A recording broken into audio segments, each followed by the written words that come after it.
All the way from sunny SoCal, and it was sunny today, into 32 million homes and counting. This is America Trends. I'm Barry Nussbaum, filling in tonight for Dr. Gina. Remember our poll question today: will the GOP leadership unite behind Trump? Yes, no? Vote in that poll at u2america.com or use the U2 America app, available now for Apple and Android devices. Download it now if you don't have it already. Joining us from another country, Vancouver, Canada, is Leslie Ann Stoffel. Leslie writes at The Real Clear Israel. Leslie, welcome to the show. Hi, it's great to speak with you. So good to have you. We've got all these questions about Canada paralleling the United States. Let's talk about your new prime minister to start with. So Trudeau takes over the country, and fairly elected, and he's been making a lot of changes. And one of them you told me about this afternoon, where he's been seen praying in mosque to Mecca dressed as a Muslim, and Muslims are saying that you must be a Muslim in order to do that within the mosque. Am I getting that right, Leslie? Yes, you are, actually. Before he was even elected, he was videotaped and photographed in a mosque, actually nearby where I am, and I'm wondering, why is there an extremist mosque near me anyway, but there is. And he was visiting this mosque. He was dressed in Islamic garb, which, you know, the long gown and the hat, and there are photographs, I've seen them, and video of him kneeling on the ground in the mosque with the other people praying. He was up on the podium giving some kind of a talk, and this Tariq Fatah, who is a Muslim himself, a Pakistani Muslim who is considered a moderate Muslim here in Canada, he was the one that broke this story and wrote about it and said that only somebody who is actually a Muslim can do this. So we don't know. I mean, is this just a politician wanting to get votes? We don't know. But well, has he converted? We don't know. He hasn't come out to say that. But as Tariq Fatah said, that somebody who you have to be a convert or a Muslim, you know, born a Muslim, to do everything he was doing. So, and he's very, very sympathetic to the Islamic cause in our country, just like many other Western leaders now. Maybe a related story, Leslie. Canada has now withdrawn its Air Force from the coalition that's been attacking ISIS. Why? Have they abandoned the fight? Well, they haven't necessarily abandoned the fight. This is another issue that has the same parallels to other Western leaders. Trudeau does not want to appear as though he's fighting Islam. So he's pulled out our planes, but a good thing is he's helping the Kurdish people. He's sending humanitarian aid. But he wants to be connected to the UN and this old school role Canada played in the past as a peacekeeping country. Now, we're in war. Our leaders don't want to admit it, but we're in wartime, and this isn't a time for peacekeeping. And you can't speak and talk to genocidal maniacs who want to kill you. So this is what we're facing. He also does what Obama does. He calls them ISIL, you know, to get away from calling them the Islamic State. The whole thing, don't let it be known that the Islamic State is Islamic, and that whole thing. Well, interesting. That's what he does. Now, Canada's been excluded from the planning of attacks on ISIS. Does it have to do with this pullout? What's behind that?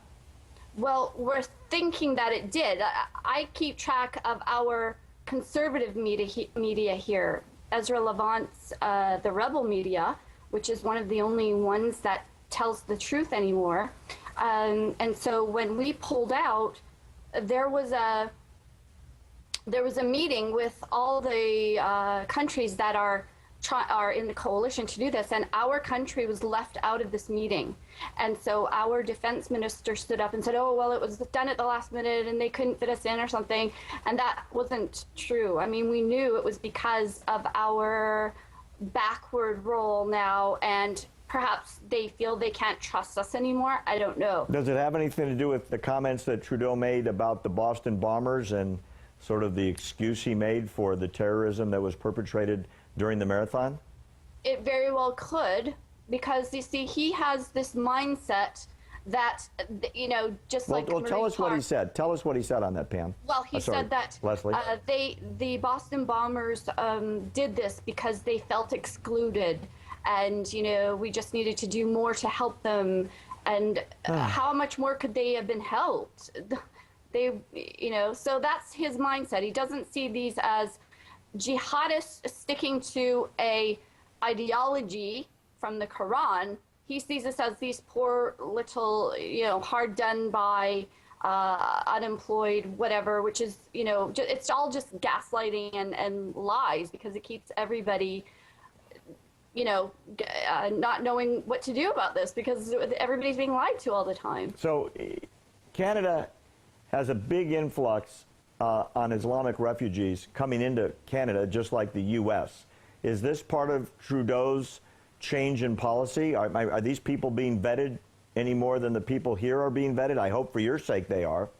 They aren't. And I will say, before I get into that, I'm going to say this affects my friends in the U.S., because if we have all these unvetted people that are Islamic coming in here, they're going to, where's the first place they're going to head for? The U.S. border. Which right? is unprotected and unfenced and thousands of miles.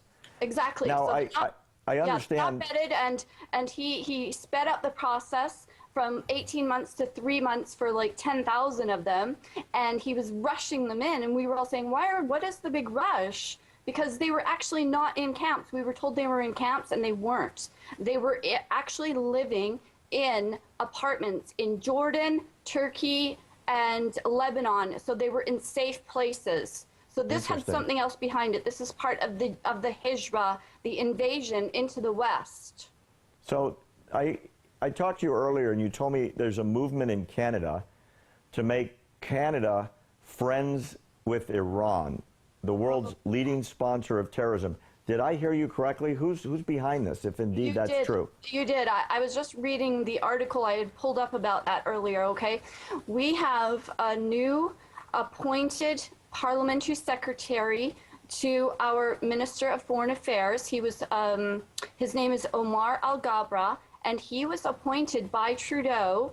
Now, Trudeau also believes this. They believe that engaging with Iran, just like other Western countries, or he calls them our allies, are doing now, is going to help human rights. Here's what it says. Omar Al-Ghabra, the Parliamentary Secretary, Minister of Foreign Affairs, defends the policy of Trudeau's government, which announced its plans to restore the diplomatic relations with Iran.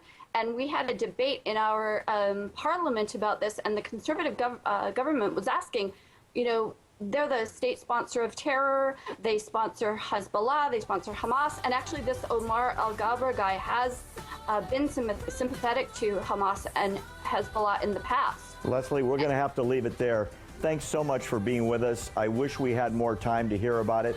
Up next, more America Trends, a lot of good stuff coming up. Please stick around, be with us.